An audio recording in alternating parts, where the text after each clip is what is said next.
अरशद शरीफ के हवाले से भी कुछ आप रोशनी डालिए, उसकी तहकीकात कहाँ तक पहुँची हैं? क्योंकि आखिर जो आपका इंटरव्यू था मुझे याद पड़ता है, उसमें आपने तज़किरा किया था कि वो जो 2 लोग जिनके पास ठहरा था उनकी इन्वॉल्वमेंट के बगैर ये वाक़या हो नहीं सकता, और ये टारगेट किलिंग का वाक़या है, ये भी आपने क्लियर कर दिया था।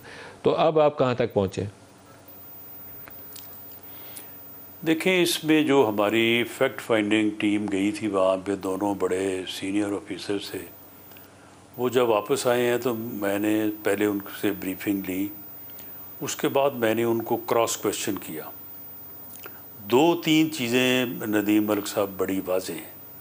नंबर 1 कि वो बात जो है कि जी कोई गाड़ी अगवा हो गई थी, उसमें कोई बच्चा था और पुलिस ने नाका लगाया हुआ था, वो एब्सोल्युटली गलत है, 100% गलत है। कोई गाड़ी अगवा उस इलाके में हुई नहीं है। वो जो वाक़या हुआ है वो उस वाक़े से पहले का है, और वो को वहाँ से 100 किलोमीटर दूर का है। उसके बाद जिस जगह पे वाक़या हुआ है वो वहाँ पे कोई नाका नहीं लगा हुआ था, और वो एक बाई रोड है, यानी एक मेन रोड होती है, उसके बाद एक बाई रोड निकलती है, वो किसी फार्म हाउस को जाती है, किसी और कोई छोटे से गांव को जाती है। तो वहाँ पे जब हमारी टीम वो मौका मुलाजा कर रही थी तो वहाँ से पूरे दिन में 3 गाड़ियाँ गुजरी हैं टोटल। तो वहाँ पे कौन सा नाका जो है वो लगा होना था। और दूसरा ये है कि वहाँ पे जो फायरिंग हुई है जिस गाड़ी पे, वो फायरिंग जो है वो इस तरह से है कि फायर करने वाले को पता था कि वो किसको टारगेट कर रहा है, उसे पता था कि गाड़ी चला कौन रहा है, उसे पता था कि अरशद शरीफ या जो भी उसका टारगेट था वो किस तरफ जो है वो बैठा है। फिर उसके बाद जो है यानी वहाँ पे जो वो टीम है पुलिस, वो पुलिस जो है उसने कोई मुकदमा नहीं इसका दर्ज किया, उसने कोई इसकी तफ्तीश नहीं शुरू की। और वहाँ की जो पुलिस है वो इस किस्म के काम करने की मास्टर है। वो इस किस्म के काम जो है ना वो आज खुद भी करती है और पैसे लेके भी करती है। तो मालूम ये होता है कि अरशद शरीफ जिस गाड़ी में मौजूद था उस गाड़ी के ऊपर जो है वो टारगेटेड फायरिंग हुई है, उसे टारगेटेड करके उसे जो है वो मारा गया है। और अगर ऐसा है तो फिर ये जो 2 बंदे हैं वकार और खुरम, ये बंदे तो किसी तौर पे उससे बाहर हो ही नहीं सकते। 19 अगस्त को वो वहाँ पे पहुँचे हैं, इनके पास, इन्हीं के फ्लैट में रहे हैं, इन्हीं के पास रहे हैं। जब जब भी वो कभी बाहर आए हैं तो इन्हीं के साथ आए हैं।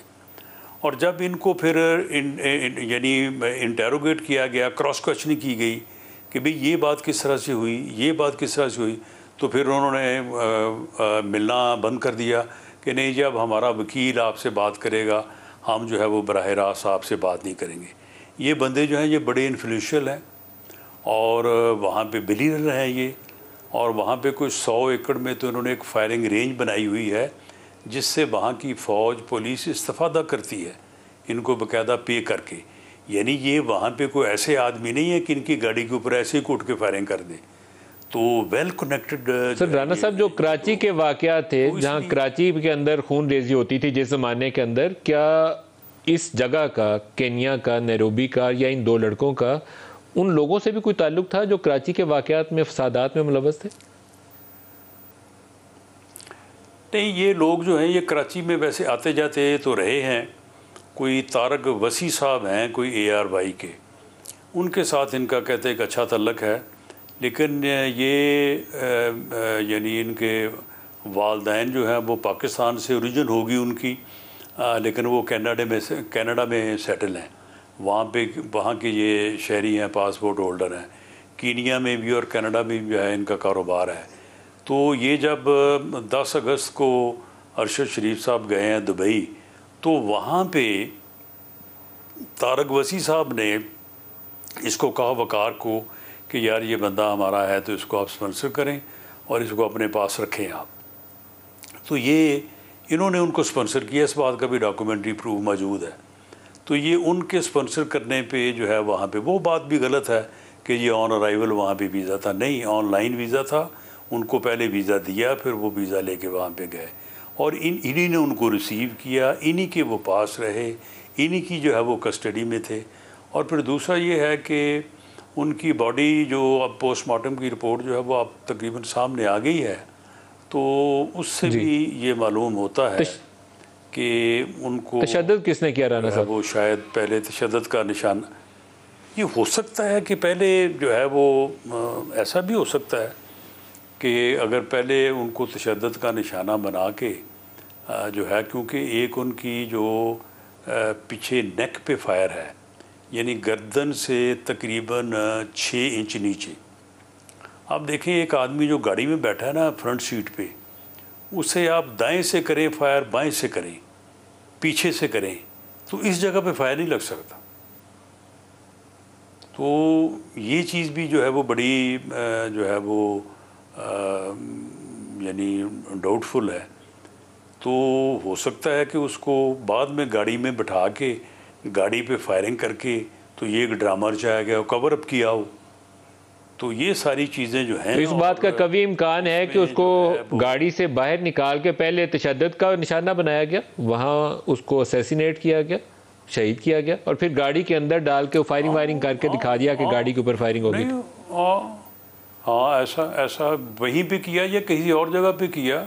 वो जो कोई फार्म हाउस बता रहे हैं जहाँ पे कहते हैं कि जी वो 3 घंटे गुजरे हैं उनके, वहाँ पे करके सारा, तो वहाँ पे जो है वो गाड़ी में बैठा लिया हो, तो वहाँ पे जो है वो एक उनको ये एविडेंस भी मिली। अच्छा, फिर जो वो जिन लोगों ने फायरिंग की है, जिन लोगों ने पहले ओन किया है, अच्छा वो लोग जो है वो पहले कह रहे थे कि हाँ हम आपको इंटरव्यू करवाएंगे, फिर उसके बाद उन्होंने इंटरव्यू नहीं करवाया।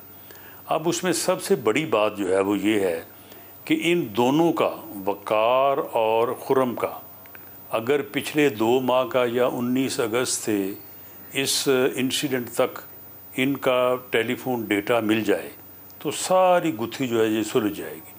पता चल जाएगा कि पुलिस वाले किस किस के साथ रब्ता था, पाकिस्तान में किस किस से रब्ता था। तो ये सारी चीज़ें, लेकिन वो रसाई नहीं दे रहे इस हद तक। वो इस हद तक जो है वो रजिस्ट किया उन्होंने, हमारी जो इन्वेस्टिगेशन टीम है। तो अब हमने इन्वेस्टिगेशन टीम को भेजा है दुबई।